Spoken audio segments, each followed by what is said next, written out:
Olá, mãe! Nós estamos aqui hoje com um programa muito legal, onde nós vamos falar sobre missa. Muito mais do que um papo, é uma formação para que você possa aproveitar toda a missa, no ritual e também na cura. Até lá!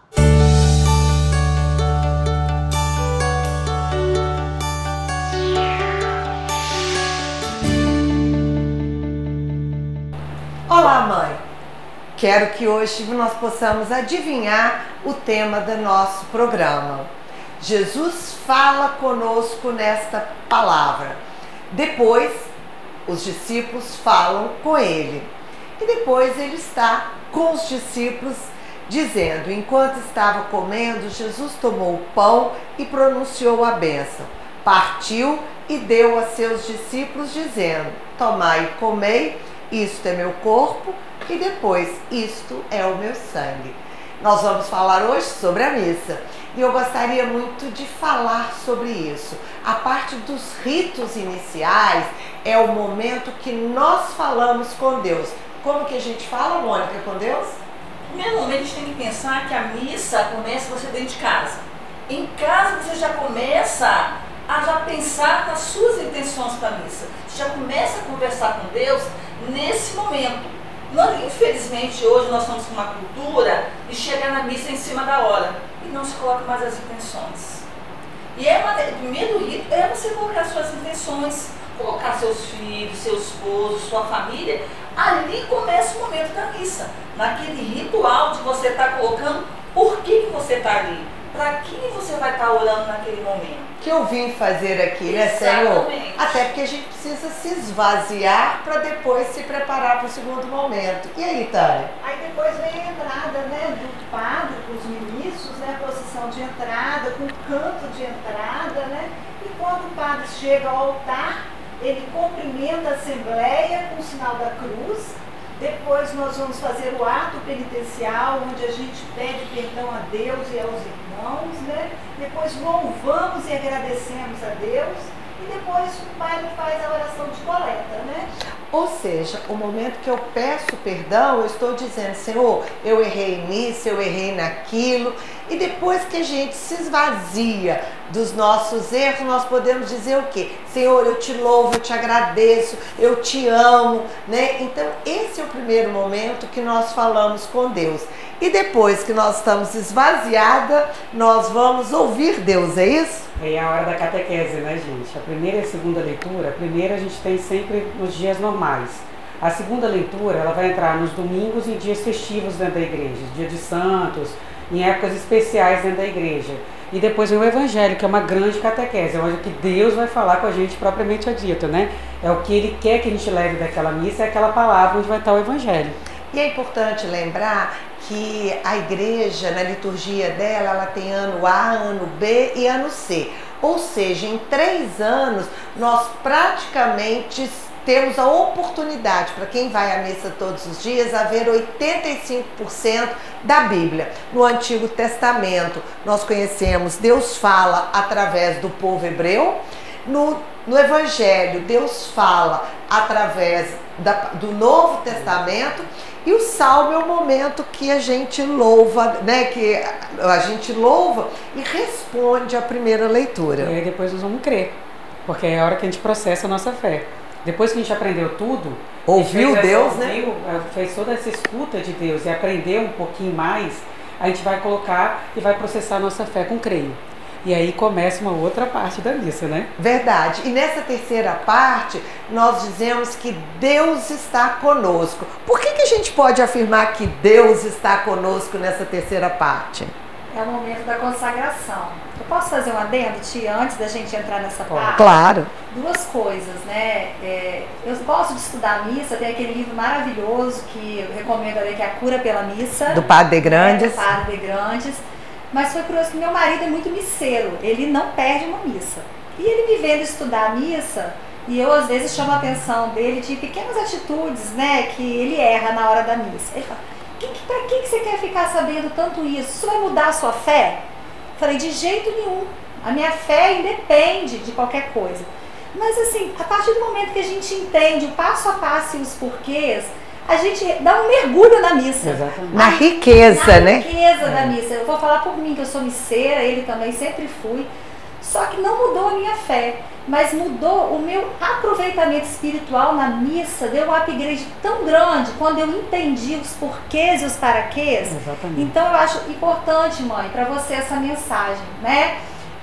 Não é que o seu modo de ver a missa era pior ou melhor, mas o seu ganho espiritual pode acreditar que vai crescer muito. Inclusive nessa parte, né? Eu tinha dúvidas, às vezes ia entrar o ofertório, porque a liturgia eucarística começa com a procissão das oferendas. E às vezes eu achava que eu tinha que ficar em pé.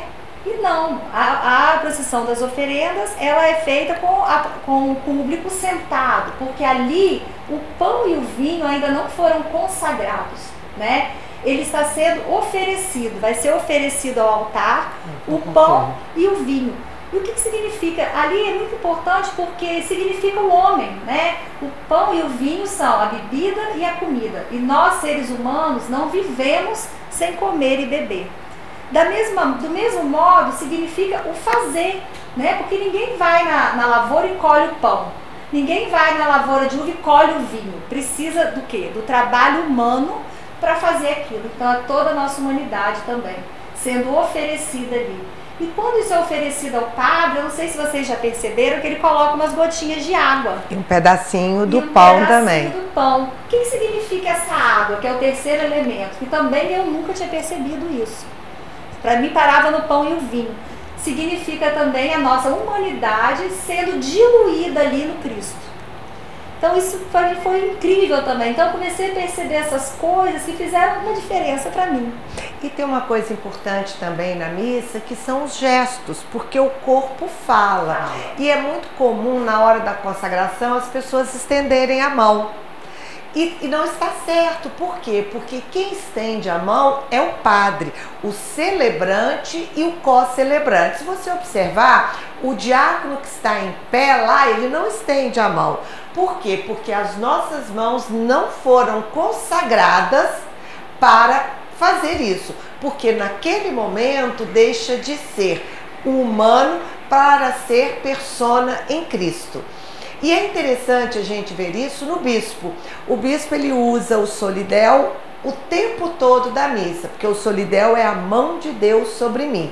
Na hora da consagração ele tira o solidel, por quê? Porque naquele momento Deus está conosco na pessoa do Padre. Per Cristo nosso Signore.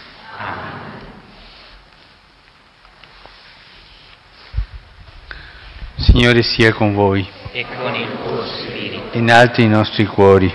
Não importa os pecados dele, não importa quem ele seja, naquele momento é persona em Cristo. Por isso que nós dizemos que Deus está conosco. Então, não estenda a sua mão.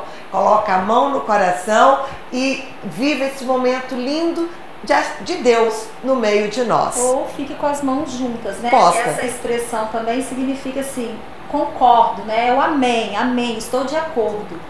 E depois dessa parte das oferendas, do ofertório, vem a liturgia eucarística, que a gente tem várias também. Cada missa vai mudando, né, tia? São várias. Normalmente o padre escolhe. Ele vai escolher se a missa é uma missa mais curta, normalmente a número 1 e a número 2. Se é festiva, por exemplo, dia de Nossa Senhora, tem a de Nossa Senhora. Se é Sagrado Coração, na sexta-feira. Então, para cada missa tem, não são várias, mas tem aí bastante. E no momento da consagração, onde o padre fala, né, aquelas palavras que a tia Ângela até leu aqui na palavra bíblica, é o momento de nós ficarmos de joelho, de submissão. E uma coisa muito importante, né, que também fez diferença para mim, porque às vezes naquele momento, o que a gente faz? A gente se recolhe para rezar e abaixa a cabeça. Não é o momento de fechar os olhos. É o momento de nós estarmos ali olhando para a consagração do corpo e do sangue de Cristo. Olhando e adorando, de joelhos, né? Até que eis o mistério da fé, que é a hora que nós nos colocamos novamente de pé, na postura ereta, na postura de alerta, na postura de respeito e de observação. E é o momento do silêncio. É importante nós sabermos também que durante toda essa parte da liturgia eucarística, nós não falamos junto com o padre. A parte que o padre pronuncia, ele pronuncia sozinho. Nós damos as respostas, né, tia? É isso aí. Até que, evoluindo na liturgia eucarística, nós chegaremos no Pai Nosso. Ao chegar no Pai Nosso, né, rezamos juntas, é um momento de muita alegria. Então, a gente deve sempre rezar o Pai Nosso com a alma alegre, em êxtase, né, porque é a oração que o Pai nos ensinou. E uma coisa também que é muito bacana é a gente entender que a oração do Pai Nosso, ela não termina, ela se continua.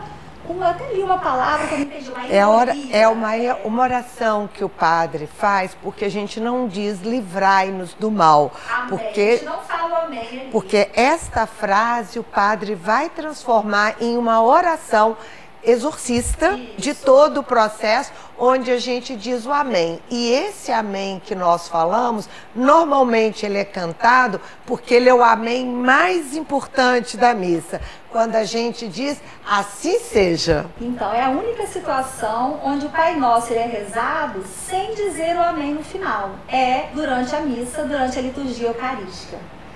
E após rezarmos o Pai Nosso, uma vez que nós estamos reconciliados com Deus Pai, que Cristo vem, o corpo e o sangue são dados em sacrifício, né, são abençoados, nos são oferecidos. Nesse momento, o que acontece? Nós, seres humanos, somos reconciliados com Deus. Após estarmos reconciliados com Deus, nós vivemos um momento de grande alegria. É o momento da paz de Cristo, né? Onde nós damos a paz aos nossos irmãos. Só que esse momento não é um momento de tumultuar a igreja também, né? A gente precisa entender a paz, estender o braço para o nosso irmão que está do lado, mas eu não preciso sair do meu lugar para ir lá no outro banco, para ir no altar, né? São pequenas atitudes que vão demonstrar aquela confraternização entre os irmãos. Até porque quem muito abraça, ninguém abraça. Então é preferível você dar 2 abraços de verdade do que abraçar um monte de pessoas. E aí vem a próxima parte. Cordeiro de Deus, que tirais o pecado do mundo, tem de piedade de nós. Isso nós pronunciamos juntas, não é isso? Uhum. Todos juntos, né? E viemos com a parte que eu particularmente eu amo, que é quando o padre fala: Senhor, eu não sou digno de que entreis em minha morada, mas dizei uma só palavra e sereis salva. E vem a comunhão. Quando a gente vai para a comunhão, a gente deve estar em extrema comunhão espiritual também. E lembrar que após comungar e fazer a nossa oração, que a gente não entre também no tumulto da igreja, que a gente mantenha a graça que a gente está. E uma coisa muito interessante, que eu queria que você frisasse, é que a gente vê muitas pessoas comungando e indo para o Santíssimo, né? Fazer essa oração no Santíssimo. Então isso é importante você esclarecer. É interessante porque a pessoa não percebe nem o que está fazendo. Primeiro, se você recebeu Jesus, você está com ele. E segundo, que naquele momento, normalmente o Santíssimo está vazio. Então a gente vai até o Santíssimo adorar o Senhor. Nesse momento nós vamos adorar o Senhor no nosso próprio templo, que é o nosso coração. Não é isso? E lembrando também que nesse momento da Eucaristia, você, como mãe, pode estar fazendo Eucaristia pelo seu filho, pelo seu esposo. Deus nos deu esse poder. Então, naquele momento que você vai fazer esse momento de oração, ore pela sua família, ore pelo seu filho, peça ali que o Senhor venha estar junto dele também. É carne da nossa carne, sangue do nosso sangue. E aí, né, Mônica, eu falo muito quando eu comungo, que eu tô com um neto que ainda não comunga, eu abraço. Tinha uma pessoa que estava numa segunda união, que sentava perto de mim e que não podia comungar, eu abraçava, porque Jesus está aqui, né? Vianney diz pra gente que durante 15 minutos o Senhor está por inteiro dentro de nós, que a gente deveria acender velas. E aí, depois de todo esse momento, que é o ápice da missa, é um momento de cura maravilhoso, nós vamos para os ritos finais, que é o quê? Levar Deus para o mundo. Como é que é isso, mãe? E aí é naquele momento onde você vai levar para a sua casa, para a sua comunidade, tudo aquilo que você vivenciou. Então você ali é um pedacinho de Deus. E eu vejo muita gente que já sai da igreja fazendo fofoca. Já sai, como a Camila colocou ali, já não é aquele tumulto, não. Na realidade, aquele momento onde você está ali vivenciando tudo aquilo que o Senhor tem para você. E você tem que levar para aqueles que muitas das vezes ainda não conhecem, não acreditam, não creem, não sentem. Você tem que ser o espelho de Jesus naquele momento. Então, se você não é o espelho, como é que o outro vai ser o espelho?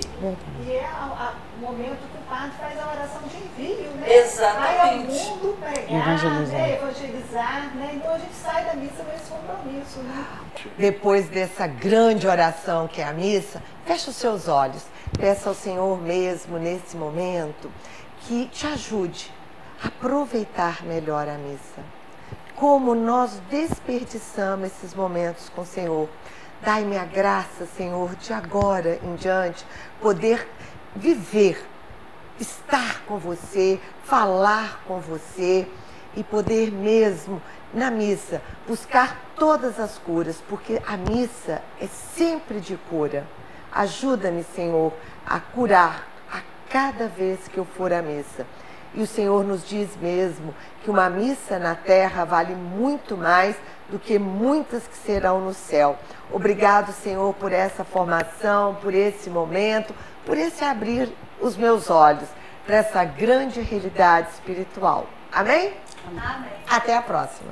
E para isso, curta nossas redes sociais, compartilhe o nosso vídeo e Inscreva-se no nosso canal. Mães que oram